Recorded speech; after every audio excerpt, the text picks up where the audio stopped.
Now he plays knight e5, defended by his queen. He's attacking my queen with his bishop.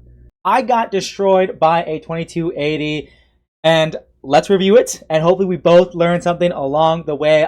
This is round 4 of the Exton Open, and lucky 64. This is the 64th episode of the Road to National Master. I'm not close. I think I'm getting further away as the days go by, but it is a-okay. But yeah, I'm playing Matthew O'Brien. This is my 5th time playing him, so he's tied with Austin for most amount of games that I've played against someone. That I played against an individual, I should say. And with that being said, let's just hop right in. Okay, now he played e4, I played c5. So I played the Caricon twice against Matthew O'Brien and have promptly gotten completely lost positions before move 20. So this time I was like, you know what? I'm just going to switch it up. I'm going to play c5. And I'm going to play the Nimzowitsch Sicilian with knight f6 on move 2, allowing white to push their pawn forward, which is what he does. So you could call this a provocative approach, maybe. It is a huge Sicilian sideline that doesn't get seen, that most people don't play against very often. And I thought, and I was studying it right before the game, so I wouldn't get a losing position out of the opening. And I thought it would be a good change of pace. And I think it's honestly pretty solid. Like, I think you can, I don't think it's that hard to figure out. You just put your pieces on good squares and go from there. So that was kind of my mentality. I'm going to put my pieces on good squares and go from there. He plays g3, which is not one of the main ways to play. White can play knight c3. White can play bishop c4. White can even play d4. There's a lot of different ways to play. g3 is not the most active way to play, but nothing wrong with doing a fianchetto, and yeah, it's just solid enough. So I play knight c6, just putting my knight on a good square, controlling the center here. He finishes in fianchetto, and now I play d6, striking in the center here. I could have probably played g6. There's probably nothing wrong with just fianchettoing and then waiting to play d6 until later. Like, for example, if he castles now, it's really hard for him to defend the e5 pawn, but I guess he has enough defenders. I do end up having a lot of pressure on it, but I also just don't like how my knight is loose on d5. My knight has no defenders, but I don't think he can exploit that as of now. So I think, but in general, I think g6 and bishop g7 is not bad. But I liked my approach of just playing d6. I'm opening the door for my light square bishop to develop, and I just want to get a solid position. He doesn't find that there's no way to really hold on to your advanced pawn here, so he trades the pawn and then castles. So plays very simply here. Now I play bishop g4. I want to get my bishop out of the pawn chain before playing e6, and I'm just gonna vibe. I have more center space, with this pawn on c5, and I'm just gonna put my pieces on natural squares. He plays h3. I play bishop h5, and he puts his other knight out. If I take, he said after the game he would take with his b pawn, and now he has his open line for his bishop towards my center and towards my king side, and he has his open b file as well, so he'd probably like that. And he could even consider taking with a d pawn as well to open up his bishop this way, and also offer a queen trade and open up the center since I am underdeveloped. I'm 2 moves away from castling this way, and if we trade queens here, then I can't castle this way. Although here I can maybe castle this way, and this might be okay. But instead of all that, I just play e6, opening up the door for my other bishop, and I just want to get it out and castle and have just a very solid position with maybe even just a little bit more extra space. Like, there's nothing really wrong here for me. He ends up taking, and I play queen takes d5. I don't want to take with the pawn. I did think here for a while because I wanted to make sure I recapture with the right piece here. If I capture with the queen, I'm putting it in the line of the bishop. And if I recapture with the pawn, well, now I've opened up the e file here, and most likely he can play g4, kicking my bishop out, and play the move d4. And if I play bishop e7 here, maybe he can take. And I just think his play is too easy on this d5 pawn. Maybe he doesn't even have to play d4 immediately.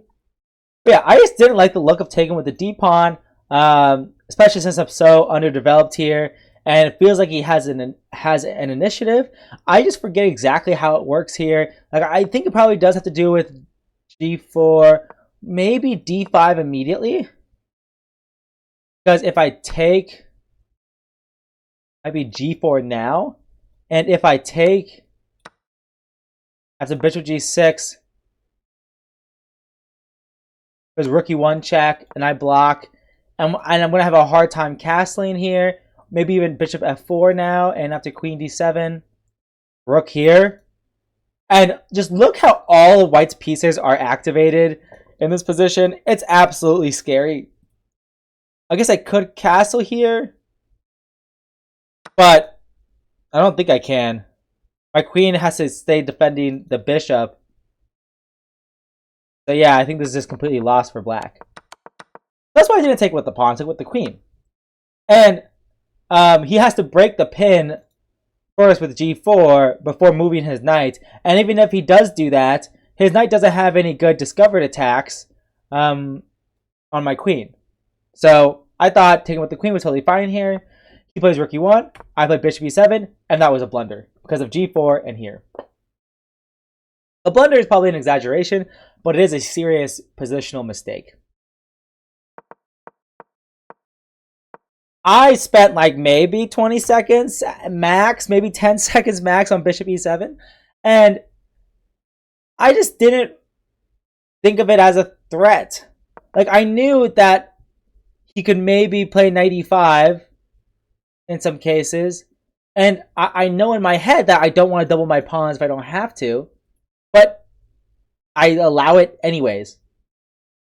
Like, my brain just stopped functioning. And now he plays knight e5, defended by his queen. He's attacking my queen with his bishop. And so I have to move my queen and defend my knight. And he just takes, and now my pawns are doubled. And, you know, as a master, I mean, this is all they could have hoped for. I mean, this is absolutely great. That being said, I actually didn't feel horrible about my position. I was like, okay, I did allow him to double these pawns. Yes, they have long-term weaknesses, but I'm not like getting destroyed here. You know, like I'm not like, I have more central space. And it's actually not so easy for him to take over the game completely. He does play queen f3, attacking my c6 pawn, so I defend it one more time. But like, with my central control and my two bishops, I mean, like, we both have two bishops, like this can't be that bad. He proved me wrong. He plays d3, I castle, and then he develops his bishop with tempo here. He said after the game that I should probably just go queen d7 and just stay in my position. There's no reason for me to go crazy here, but I was like, wait, I have an active plan here. I'm going to, like, I have more central space. I'm going to lock down his queen side a little bit with the move queen d4, attacking his pawn. If, of course, he plays c3, then he drops the d3 pawn because of my bishop and queen.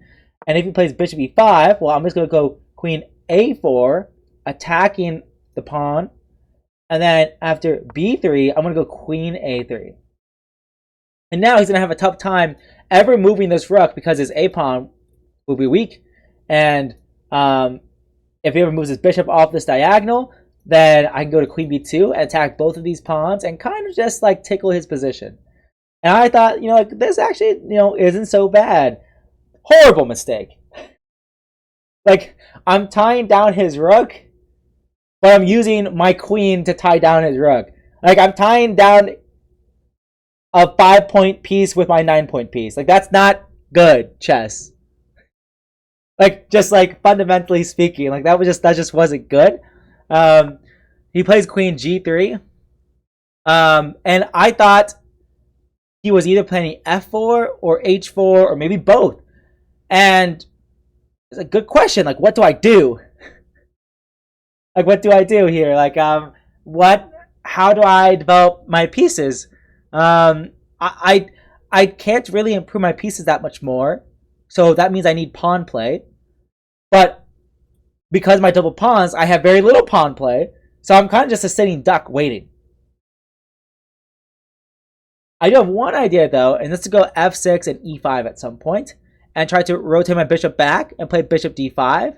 And if I can trade off his light squared bishop for mine, and maybe the dark squared bishops too, and just have a heavy piece endgame, then that can't be bad for me, or probably won't be that bad for me, I should say. But I decided to play rook fd8. He said after the game that he didn't really understand that move at first glance, and I just wanted to control the d6 square for after I play f6 to kick the bishop out. That was just the idea. But there are some variations we were talking about, how maybe, like, for example, like, if he ever plays like bishop e4, I could play f5 and try to use my rook on the f file. But maybe this pawn gets really scary in some cases. Tough to say. But I played rook fd8 though, just centralizing my rook. I thought it made sense. And once again, like, oh man, he really can't move the c pawn, or else his d3 pawn would be too weak. But yeah, he's never gonna touch his c2 pawn though. Like, and my queen's in la la land, attacking a2, and he's just not gonna move his rook, because then I would move my queen. So he plays h4. That's his idea. He's gonna get these pawns rolling, and actually, he's gonna try to checkmate me. Like, his bishop is actually, you know, attacking g7, and his queen is x-raying my king. Like, actually, like, I'm actually under threat here. And I was like, oh, okay. Well, I'm gonna continue with my plan, playing f6. So I kick the bishop back. If he goes this way, I would be very happy. I can get my queen out from the corner, attack c2 with tempo. He can't even go rook here, because then he would lose the rook. I'm like, oh my gosh, that's great for me. But no. He goes bishop c3, which makes a lot of sense here, controlling all the squares on the queen side. And I played bishop d6 to kick the queen. For some reason, I thought he was going to go queen e3 to leave the pawn on f4 or on f2, allow it to move forward and start rolling down the board. But instead he plays queen f3, and I was like, oh, okay. Like, if he goes queen e3, I'm happy. I can play e5 here, and I still, for some reason, I thought I had enough time for bishop d5, but my dark squares look kind of weak.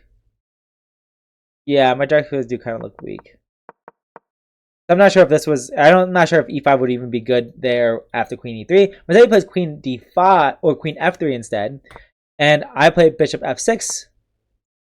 If I play e5, he could play g5, and this looks no bueno. Although maybe it's not so bad. No, it's bad. He probably play h5 first, and then once again h6, and try to weaken the dark squares here. And it's bad news bears. I play bishop f7, guarding e6 from the rook, and he plays g5. And my idea is to take the pawn and then play e5. I thought this was pretty smart at the time. I was like, this is very smart, because now if he tries to win a free pawn, and I play queen b2, attacking both rooks at the same time, and after he doubles, oh man, the queen is gonna eat all the food in this town. This queen is gonna eat all the food in the house. It doesn't matter if you get here. I'm just gonna defend, and I'm just gonna vibe, and life is good. And hey, I want to eat this pawn next. Hey, this pawn is weak. Like, I don't care. This is probably still waiting for you, but hey, it's something that I can hope for. Actually, I can play bishop d5 here, which doesn't look that bad for me, actually. So I would love it if he took the free pawn on e5. Instead, he does not. He did suggest to me after the game, though, that maybe bishop e5 is an interesting move, because the bishop is hanging. So if you take my pawn, I take your bishop. And if you take my bishop, these are literally the ugliest pawns known to man. Imagine a scenario where I could play rook d5, rook d8, and rook d6. That would be so freaking cool to have two rooks right by these two pawns. I mean, I think my rooks would be invincible if they had the protection of these two pawns on both sides. Anyways, the idea is he's not going to take on e5, because that would allow me to go queen b2 again. he would just let me have these ugly pawns forever and then slowly win from there. But he said that bishop e5 would have been an interesting try. And it's just so beautifully ugly, these pawns. It's crazy. It's awesome. But instead, I have a similar idea playing e5, sacrificing the pawn. But of course, he will not take it. He plays queen h3. And which is interesting because one of my ideas behind pushing e5 was that I want to play bishop d5 with tempo. And then potentially either, whoops, I clicked the wrong things. Potentially just trade bishops or allow him to take and undouble my pawns. And I thought that would be pretty good. But now with queen h3, now if I play bishop d5, then he's just going to take and then play queen e6. And after king h8, he could take the pawn. Or he could take the pawn, question mark? Because if I take, now I can take back with the queen, and it's guarding b2, and his rooks are all defended and everything. I don't know. You can also take like this, and threaten checkmate, back rank checkmate. And like, even if I play like h6, and like my king's so weak, so that's no good. So I don't play bishop d5. Instead, I play rook e8, and that's because I didn't really know what else to do. I'm controlling the e6 square, so maybe I can consider bishop d5 now. And he won't have a queen e6 check. But he plays rook e4, and his intentions are very clear. He's going to attack me on the h file. And then I realize, oh shoot, I messed up. If I play a move like bishop g6, attacking the rook and defending my h7 pawn, my queen is trapped. Game over. Freaking insane. So yeah, that was. So I was like, wow, I have to move my queen, and my queen in the corner literally did nothing. Like the queen in the corner allowed him to have a good position. So I played queen a6 to get my queen out from being trapped. He plays rook h4. I defend the pawn, and then he plays bishop e4 here, trying to trade off my only defender. These pieces are not defending my position. This rook is not defending my position. This rook might, but no, I don't think it's really defending my position. I have no defenders. And I just played queen b7 here. Probably not a good move. Queen b7 is probably not a good move. Although I think this position is already super lost. I forgot, we were talking after the game about the best way to defend. I think maybe rook c7 might have lasted longer. But whatever. I play queen b7, and he takes the pawn on h7, which is very interesting. And his idea is that he gives up the exchange, but now my king is really naked, and he plays a move, bishop g6. If he plays g6, I forgot what I was thinking. But the reason why queen b7 is so bad is because the queen on b7 is loose. Like, it's undefended. And now, like, if he plays g6, for example, I can't play king e7 because then my queen would hang on b7. So I can't really run with my king very easily. So that's why queen b7 was a bad move. But now he plays a bishop b6, attacking my rook. And it's really hard to find a move here. I really wanted to play rook c7 here, but now queen h8, king e7, and this is just simply checkmate with the help of the bishop and the pawn on f6, blocking the king's escape. So no bad news bears for me. No good news for me. That's for sure. And if I go rook e7, then of course it's just checkmate immediately. If I go rook here, maybe I survive a little bit longer. Although in this case I lose my queen, so no, I don't. I just play queen b8 because now he's not threatening the queen on that square. But now he has a very nice checkmating sequence. This forced checkmate from this position, he finds it very beautiful. Queen h8, kicking the king out, taking the pawn. The king has to go back. If the king goes up, then of course it's checkmate like this, defended by the bishop. So I go back. Now he goes bishop a5 check, and I could block with the rook, but that's not ideal. So I block with the bishop. Then he plays queen f6 check. I block with the rook. He plays queen d6 check, and I resign because after rook e7, queen f8 is simply checkmate here. It's absolutely beautiful. I told him after queen d6, it's like, nice checkmate, and like I resigned because like, yeah, I mean, look at all these pieces like this, like, and none of them can help the black king. It's actually insane, But yeah, so that was honestly, I think, the worst game I played in like 25 games. Not good, maybe 22 games.